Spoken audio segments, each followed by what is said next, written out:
It's Will again on standing starts. So for the last video and almost all the videos I share on social media is me doing the standing start in drop bars.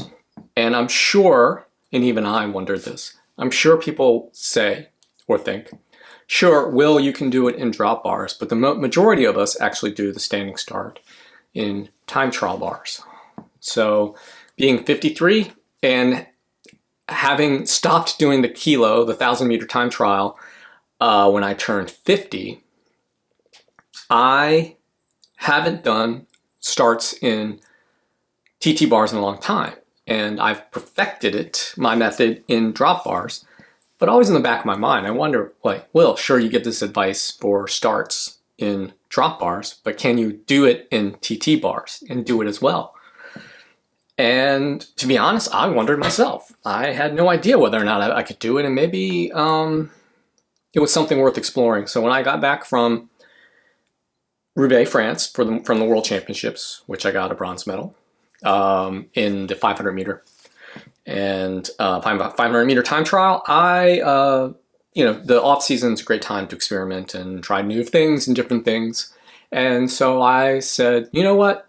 Let me go dig through the pile of parts I have over here and find those time trial bars that I had for the kilo. And in fact, to go back a little bit, in 2020, the year of COVID, well, when the quarantine started, I was 49, and that winter I wanted to work on my kilo. I wanted to break break into the minute 10 seconds. I was close. And then say sayonara to the kilo and hello to the 500 meter.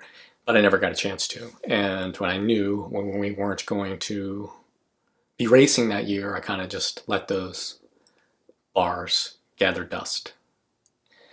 And with that, when I came back home from Roubaix now in 2024, I said, you know what, I'm going to get those handlebars. And what I'm going to show you in a minute is my start technique. And spoiler alert, the start was the exact same thing as drops. And the bars I used are, voila, TT bars. And so, cue the tape, and I'll come back in a minute and talk you through what it's like to start in time trial bars with pretty good form.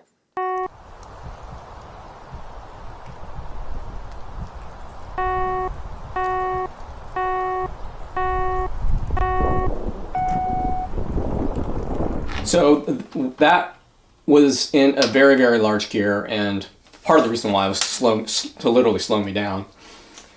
But using a large gear, again, slows things down, but more importantly, it allows you to work on not only the strength component, but the mechanics of it. Using a smaller gear, you get off the line very fast, but almost too fast. And you should try to in both large and small gears. Obviously smaller gears to get closer to race, but maybe even smaller than that. But anyway, but in that video, I was pleasantly surprised, and after setting these bars up for this frame, which they originally were not set up for, and I tried to approximate the cow horns, the handholds here on the time trial bars, the base bars, to approximate my drop bar setup. This is close, but close enough, and these have a nice little few degree angle, maybe 10, 15 degrees downward. The modern bars tend to have no drop, so I'm fortunate to have gotten this pair of profile Svet bars, which were recommended to me by my OG guru Ken Lowe, who is the guy that inspired me to really work on my start and my standing lap. But that said, these aren't as deep as my drop bars, and their reach is about the same. So I was really curious if it was going to make a difference, and turns out it does not. So what's the what did I learn from this lesson of trying to start with TT bars versus drop bars is that the bars really don't matter. It's all the technique. I'm curious if anyone disagrees with that, but short of, and again, these bars are only a few centimeters lower than dead flat. It's not like they're down here or anything. So having the bars in an advantageous leverage position and where you're balanced is what you're going to shoot for. But more importantly, I think the mechanics of your start really dictate how you'll fare with whatever handlebar you throw on the bike. And to that, like again, I was pleasantly surprised how well I started the very first time, how great it felt, more importantly. And it was comforting to know that if you have really good start technique, you can start on anything.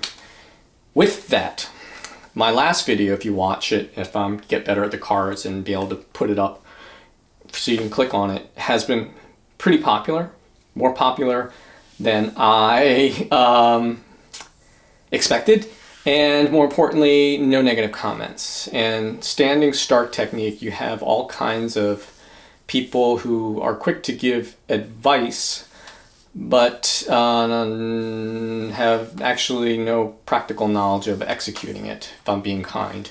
So that said, I'm happy that no one's flamed me as far as my start technique, but as given with my result in the World Championships for the men's 50-54, I think my start technique stands for itself. But that said, the last video I did on this was basically a large overview of the standing start technique.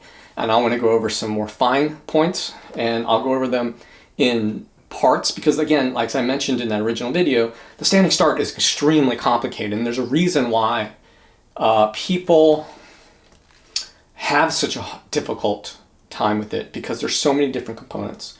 And there's frankly a lot of athleticism involved. I think if someone is actually naturally athletic, they are going to be able to perform a standing start much easier. And to that, one of the biggest determiners of what being athletic is a term called proprioception.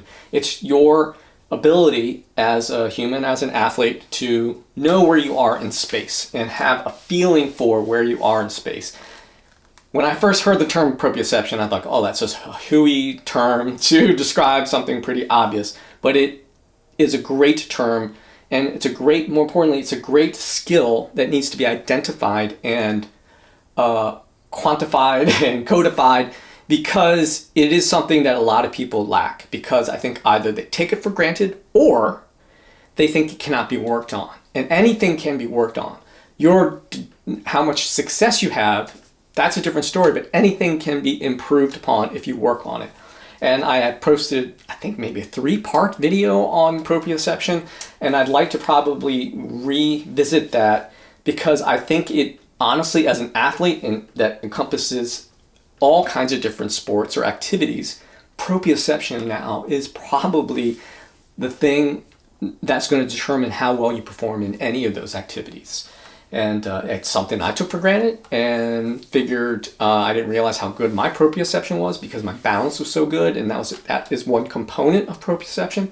And speaking of balance, the part I'm going to talk about today is the when to stand and when to go back and when to go forward before the timer goes off.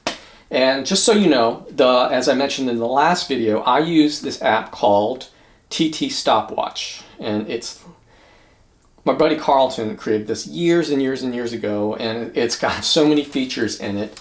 But more importantly, the one I use all the time is something called, I'll put it up on the screen somewhere here, it's called Solo Time Trial Timer. And it brings up a screen where you can have a countdown, and the beautiful thing of it is you can set the gear whatever. But I use this mainly for the countdown timer. And okay, so it gives you a 15 count. Turn up the volume. 10, 5, 4, 3, 2, 1, go. And as I mentioned before, not knowing when to go, a lot of times people go at one when you're supposed to go at technically 0, but there's no count. It goes doot, and that's when you go. So to that, there are a few different camps of when to lean back, and then the other camp is whether or not when to stand, when to lean back, and when to go forward. Well, the forward part is not up for debate. You go on the 0. But the when to stand, to prime yourself, when to load, and when to release, those last two parts, to stand, to prime, and stand and to prime, are the ones that are up for debate.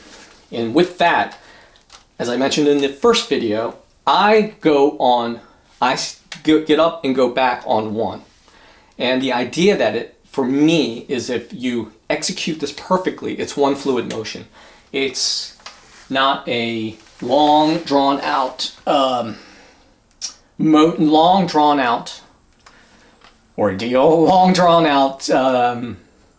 movement. It's a very short and quick one.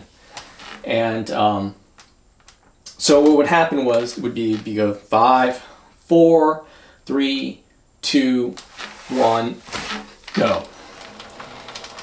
That's my camp. The one I was taught on, and the one that's taught to most people first, is to stand on 2, on the 2 count. 5, 4, 3, 2, 1, go. The reason why standing on 2 is advantageous is it's a really good technique to use when you are new to the start, when you're really nervous, because you're nervous, you haven't done it a lot, maybe your proprioception is poor, which I think is, for most people, it is. For cyclists, because we don't tend to move in different planes, we tend to just move foot forward, and but that notwithstanding, standing on 2 gives you time to kind of absorb about what you're about to do, and then leaning back on 1 and then forward. The reason why you lean back is this idea of just kind of priming or loading the legs, and so they're about to spring forward. And this is why I like 1, going up on 1, up and back on 1, and going, is because you're compressing the spring and releasing it, as opposed to releasing it. But if your timing and your proprioception isn't great, that's probably not the best thing, because if you move too much, you come off balance. You don't know when to time that release. So 2 kind of gets you up, gets you situated for a second, lean back, get you situated again, and then for you to go. So for most people, I would say stand up on 2, go on. Stand up on 2, go back on 1, and launch. But this is something you'll see if you watch a time trial go on, is different techniques. And up on 1, up and back on 1 is probably one you won't see a whole lot, especially in the master's field, or take that back, in the amateur field. Just because it is kind of an advanced move and there isn't a lot of margin for error, and that's the beauty of it though, is because if you are really good at it, the start, there shouldn't be very much margin for error anyway, and it's kind of like less energy wasted, less nervousness. But if you're already nervous, giving yourself time to breathe and kind of get ready for what's about to happen can be helpful. But the goal, I believe, is to go back on 1 and release, just because that's my goal, and I think it uses less stress, less energy, less nervous energy. But that said, that's the going up on 1. And here's a really good tip someone taught me, and this is the other thing. Most of us don't have the luxury of being able to utilize a start gate. Most of us don't have access to it. Shoot, I don't have access to a track, period. but having access to a start gate, most people don't have access to a start gate, let alone someone to operate it. And yeah, so the reason why this this priming, going back on one and launching can freak out someone who's holding you because they're not used to it. As I just said a minute ago, if you were to watch a ton of time trial starts, actual competition time trial starts, you won't see too many people going up and back on one and then taking off. And it's because of that, the person holding you, the volunteers holding you, and they are volunteers, and please thank them whenever they're holding you and getting ready for you to leave. I do it all the time because I know as a volunteer, their time, and they're allowing me to do what I love to do. That's it. They're not going to be used to you going up and back on one and taking off. So on top of you thanking them for helping, let them know, hey, I'm going to go back on one and take off, as opposed to the person holding you is like, why isn't he going on two? Okay, bro. And then all of a sudden you lurch back, and then he's like, oh, or she's like, oh, whoa. So communicating with your holder, if it's a human being, which for most people it is the best piece of advice I could give someone. And they just finally came to me. It's something I do naturally, and I just forget to tell people, to communicate to the person holding you what's going to happen. And to that, if you're a really aggressive on back, leaning back, that's called on back, leaning back starter, either communicate with the holder that you're going to be doing this, or in the 30-second count, kind of play around as they're holding you, and you make sure it's like, hey, do you got me? Okay, so then you're going to lean back and then push your glutes against the person, so they're like, oh, this person's going to come back a little bit, and they will automatically lean back a little bit, as opposed to not telling them or not letting them know, hey, I'm coming back. It's better to actually demonstrate. You can tell someone they're coming back, and if they had held a lot of people who aren't very good at starts, they hit that person's definition of coming back from whatever they've experienced so far in that day, and yours is really aggressive like mine is going to shock them, and it's going to throw them off balance, and then bad things are probably going to happen at that. So communication, and throwing in a little bit of demonstration really solves a lot of problems.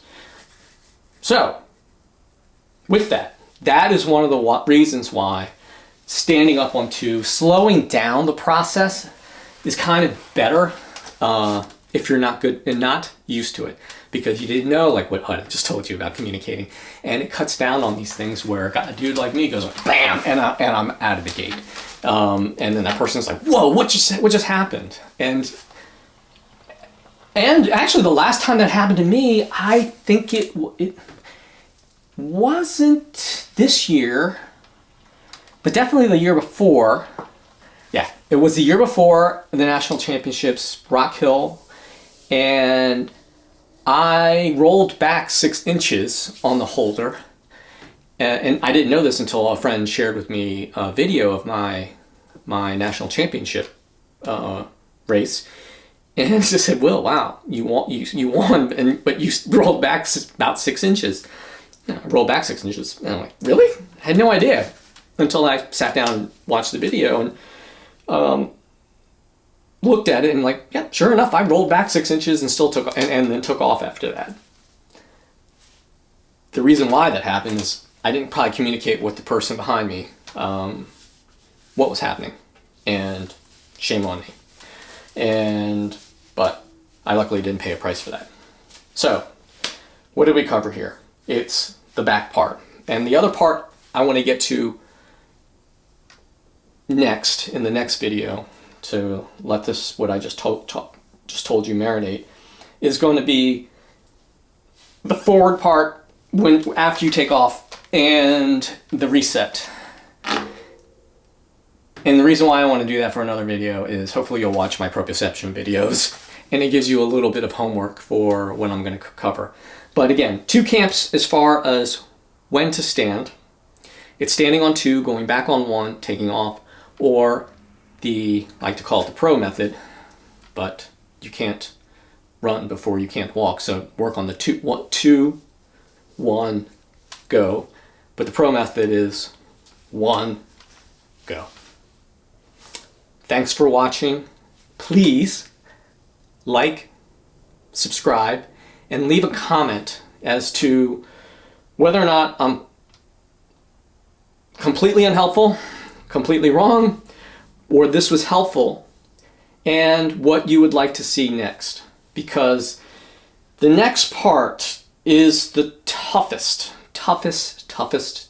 part in the standing start, the forward momentum part. And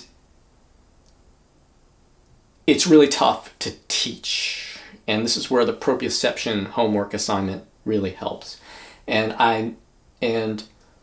if people communicate with me as far as in the comment section where they're struggling on in this forward part of the drive, the hip drive, the reset, as I call it, and moving forward, that would be appreciative. That way I can kind of integrate that into the next video, which will be coming probably in a week or so. Depending on how many comments I get and how many views I get on this one. If I don't get any views on this one, I will leave it alone and let sleeping dogs lie. But that's it. In conclusion, you can start on any handlebar as long as they're set up relatively close. It's your actual start technique that will dictate how you will start. So I've dispelled the myth that you cannot start as equally as well in time trial bars as you can in drops. And